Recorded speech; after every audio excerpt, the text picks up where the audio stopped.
భారత్పై పాక్ కుట్ర బట్టబయలు చేసింది జాతీయ దర్యాప్తు సంస్థ ఎన్ఐఏ. పహల్గాం దాడిలో పాకిస్తాన్ ఆర్మీకి సంబంధించి సంబంధం ఉందంటూ ఆ దేశాన్ని ప్రపంచం ముందు దోషిగా నిలబెట్టింది భారత్. ప్రాథమిక నివేదికలు వెల్లడించిన ఎన్ఐఏ పాకిస్తాన్ వక్రబుద్ధిని బయటపెట్టింది. ప్రపంచం మొత్తం విమర్శించిన తీరు మారిన పాకిస్తాన్ భారత్పై అక్కసుతోనే దాడులకు ప్రేరేపించిందని ఎన్ఐఏ తెలిపింది. దాడికి పాల్పడిన ఉగ్రవాదులో పీఓకేలో ఉన్నారన్న ఎన్ఐఏ లష్కరే తోయిబా, ఐఎస్ఐకి కూడా దాడులతో సంబంధం ఉందని తేల్చి చెప్పింది. గత నెల 22న జమ్మూ కాశ్మీర్లోని పహల్గాంలో ఉన్న బాయిసరన్ లోయలో ఉగ్రదాడి జరిగింది.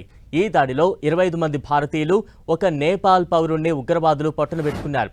దీనిపై సీరియస్ అయిన కేంద్ర హోంమంత్రిత్వ శాఖ గత నెల 27న విచారణ జరపాలని ఎన్ఐఏను ఆదేశించింది. ఘటనా స్థలానికి వెళ్లిన ఎన్ఐఏ అధికారులు సాక్ష్యాలను సేకరించారు. ఐజీ, డీఐజీ, ఎస్పీల నేతృత్వంలోని బృందాలు సాక్షులను ప్రశ్నించాయి. ఎంట్రీ, ఎగ్జిట్ పాయింట్లను పరిశీలించిన ఎన్ఐఏ అధికారులు ఫోరెన్సిక్ నిపుణుల సహాయంతో ఆధారాలను సేకరించాయి. పహల్గాం దాడిలో 5 నుంచి 7 మంది ఉగ్రవాదులు పాల్గొన్నారని ఎన్ఐఏ ప్రాథమిక రిపోర్టులో తెలిపింది. వారిలో కొందరు స్థానిక మిలిటెంట్ల సహాయంతో పాకిస్తాన్లో శిక్షణ పొందారని ఎన్ఐఏ దర్యాప్తులో తేలింది. ఉగ్రవాదులు ఏప్రిల్ 15న 3 ప్రదేశాలలో రెక్కీ చేసినట్లు వెల్లడైంది. పహల్గాంను సందర్శించిన ఎన్ఐఏ డైరెక్టర్ జనరల్ సదానంద్ విచారణ పురోగతిని సమీక్షించారు. అయితే దర్యాప్తులో సుమారు 2000 మందిని ఎన్ఐఏ అధికారులు ప్రశ్నించారు. అనంతరం 3 పాకిస్తానీ ఉగ్రవాదులకు సంబంధించి ఊహాజనిత చిత్రాలను విడుదల చేశారు. వారిపై ఒక్కొక్కరిపై 20 లక్షల రివార్డ్ ప్రకటించారు. జిత్తుల మారి నక్క పాకిస్తాన్ కుట్రను బట్టబయలు చేసిన ఎన్ఐఏ ఈ కేసులో దర్యాప్తును మరింత ముమ్మరం చేసింది. డీఐజీ, ఐజీ, ఎస్పీ స్థాయి అధికారుల నేతృత్వంలోని 45 మంది బృందంతో అన్ని కోణాల్లో కొనసాగుతోంది దర్యాప్తు.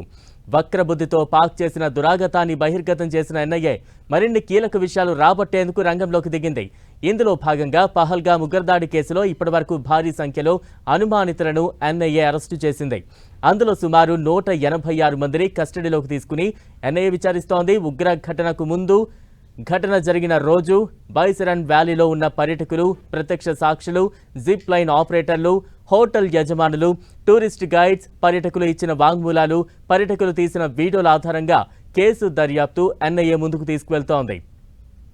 అందులో భాగంగానే పాక్ ఉగ్రవాదులకు సహకరించే స్థానిక ఓవర్ గ్రౌండ్ వర్కర్స్ దాదాపు 20 మందిని ఎన్ఐఏ అరెస్టు చేసింది. అందులో 4 ఓజీడబ్ల్యూలు పాకిస్తాన్ ఉగ్రవాదులకు సహాయం చేశారని ఎన్ఐఏ దర్యాప్తులో వెల్లడైంది. దాడికి 2 రోజుల ముందు ఉగ్రవాదులు బైసరన్ లోయలో ఉన్నారని ఎన్ఐఏ గుర్తించింది.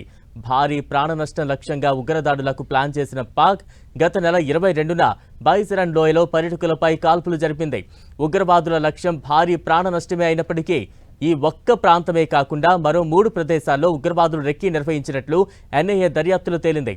6 లోయ అమ్యూజ్మెంట్ పార్క్, బేతాజ్ లోయలో ఉగ్రవాదులు రెక్కీ నిర్వహించగా ఈ 3 ప్రదేశాల్లో టైట్ సెక్యూరిటీ ఉండటంతో దాడి జరపలేకపోయారని ఎన్ఐఏ దర్యాప్తులో తేలింది.